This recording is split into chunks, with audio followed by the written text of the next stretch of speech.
Man, there's just so many. There's just so many artists in the world. So many songs.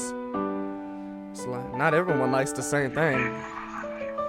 How can you make everyone happy?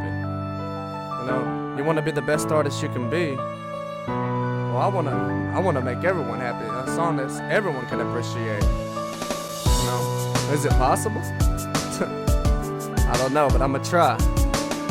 You know, this song right here just so happens to be a song I never wrote. Kinda confusing, huh? But it's still my song. It's still my lyrics. This is the song. This is the song I want to share with you. A song I never wrote. This is a song about a song I never wrote. A song crafted beautifully, down to every quote. A song thought out carefully, without a day of truancy. Just time and ingenuity to make it flow fluently. It started with a canvas, then an ink pen to brand it. Then a line that would expand to an Atlantic of enchantment. Along with a poet who so brilliantly quoted his very own motives that motivated him when he wrote it. Not quite yet knowing where his story was going. Just a last night idea that started growing this morning. He would blossom many lines of inordinate but sort him, forming a dark cloud that poured out his euphorium's boredom. Now brainstorming, standing out of the abandoned building gazing, he would destruct this former project for an enormous foundation. A place to pitch a tent for his blueprinted formations and plans to lay substance statements that would change future ages. So he started writing anxiously, but all the while patiently. He freed his mind to lay down every line courageously. Since infancy, he held a hidden strength and inner entity, lent to thee by a higher mental dire infantry, who sent to thee an innovative orchestrative symphony that literally made him the epitome, vividly reading illiteracy, so we could see everything from a eagle-eye view, not getting caught up and misconstrued like those evil guys do. I'm talking common sense, the common thing that people fly through, while never asking who, what, where, when, and why you would disagree to their opinion or object to their thoughts. Analyzation for this animal nation, let it be taught, because the truth is, we truthfully don't know what the truth is, and to truthfully prove it would prove to be truthfully useless. Using all of this and all his wits, he solemnly slipped into deeper questioning on how all of this fits. In geometry, if 3 plus b equals 6, then obviously wouldn't b equal 3 and that's it? A number that you can't see, but it's easy to figure. But I'm intrigued with people's statements when the equation gets bigger. If nothingness plus b equals the universe, then you would say that b is God, right? And you wouldn't be the first. See, in the first case, you truthfully knew that b equaled 3. But in this equation, b really stands for belief. Because you don't know how we got here, you just know what you read, what people told you, how you were raised, and what you were taught to believe. See, he believed the world to be a great abundance of grief, and when they come across some substance, then they finally see.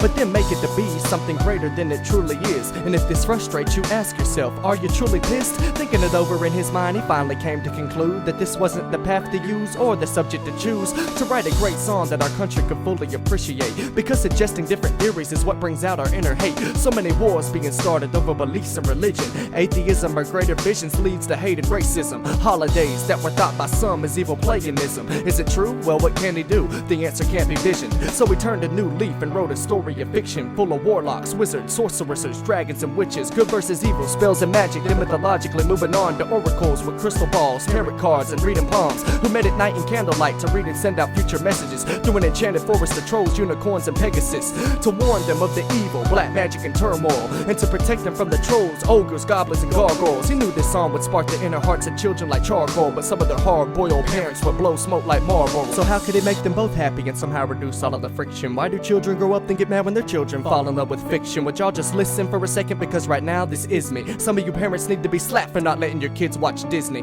and all because you say it was founded by an evil creator. Well, if you see so much evil in it, then I consider you the maker. So after he figured people wouldn't join in this mythological toast, he decided to coast towards the study of an astrological approach. In horoscopes, there's more to know than just the name of your sign, the month you were born, or what you can find in the back of your TV guide. Not to say that advice can enlighten your mind, but dig deeper and find a light that can be seen by the blind. See me? I'm a Virgo, and I know this for sure, so watch me emerge, yo, mind to learn more of my astrological circle. See, my ruling planet's Mercury that I share with the Gemini, who's my incompatible sign but oddly shares a compatible mind. We're both brilliant and like people that stimulate our intelligence, spark our curiosity, and embark on a sexual relevance. A pleasure that can't be measured, but whenever I least expect it, the sweet witch of the east can easily become the bitch west witch. The best click connection, a compatible sign that I could score with though would be one of the four, a Cancer, Taurus, Capricorn, or a Scorpio. So I go for it, cause it doesn't get any better than this. Plus these signs consist of most of my friends that I'm close with. Now there's one more sign I haven't mentioned, but I got to list. It's not my compatible or my incompatible sign is my opposite. I got an uncle who's a Pisces, my good old Uncle Rock,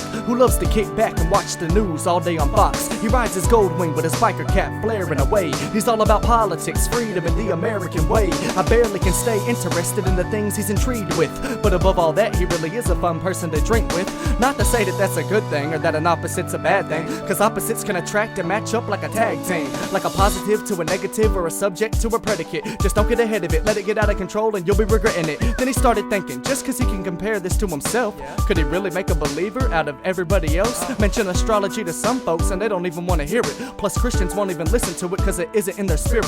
Is it because they think it's sacrilegious or is it because they fear it? Whatever it is, it doesn't matter cause they're not coming near it. So he laid down his pen in frustration and thought about all his diminished options and the few that he's got. Then he reviewed over those few and knew they soon would be cropped. That's when he let out a sigh, balled up his paper and stopped. It's impossible, he thought, just to sit down and jot a lot of words and expect the world to listen and walk a new path of righteousness on a spiritual hunt, unafraid to be creative and become what they want. Could there be another subject he could hit that's undodgeable? Could he somehow strand a follicle and expand one last article? He spoke of the biblical, mythological, and the astrological and covered them carefully with the utmost expertise modules. So he took a look through his secret playbook and thought logical. Then upon the last page he came to gaze upon an audible, an attack actually mapped out like an abstract obstacle. It was a plan he'd been constructing labeled nothing is impossible. If he somehow could master this blueprinted incentive, could it possibly send a message to teach them of his intentions? It would take more construction than he ever could mention. So he got straight to work and tried to ignore the tension. For hours and hours ingeniously the writer thought and fought through agonizing and antagonizing writer's block. After his nerves became numb to the antagonization, he began entering deeper realms of his imagination. Then beautifully his subject would start to leap. Miraculously his idea had formed a heartbeat, a hearty strong piece of substance that would tap into feelings. It held massive weight, a song that would captivate millions. It was the moment that he strived so hard to achieve, all from a canvas. It was almost too hard to believe.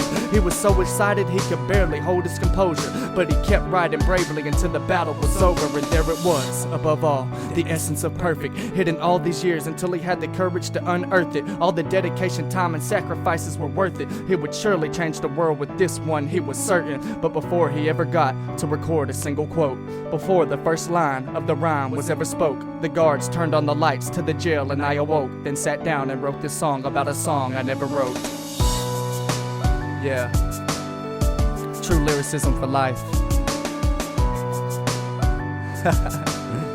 Support real rap, man. It's your boy DNA. Hope y'all could appreciate this. A song I never wrote.